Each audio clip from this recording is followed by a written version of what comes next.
kwanan nan an min kwace, an kwace wayata, amma abun mamaki wadda ya min kwacen mace ce fa.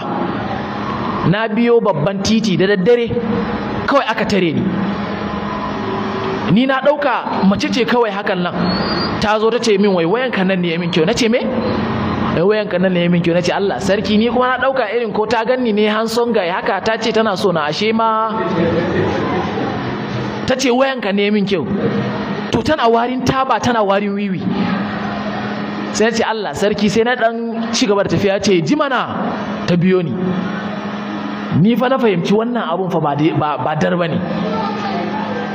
Na sa kafa zan gudu, na rantse da Allah ta ko ina sai na ji mazaje gayu suna mi ihu, guduwa nake yi. Allah ya cece ni, wayan sai ta faɗi, sai na yi gaba, suka ɗauki wayan.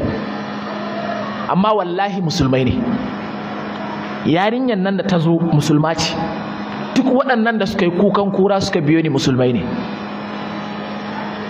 wadda mu ne addini ya karantar da mu me nagarta, addini ya karantar da mu me kar mu zalunci juna.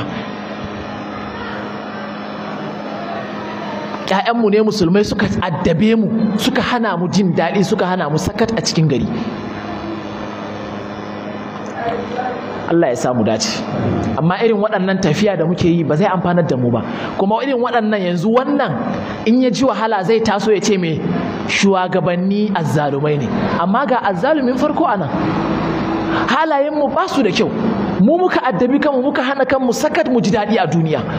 Amma in muka buɗi baki sai mu ce shugabanni sun hana mu jin daɗi.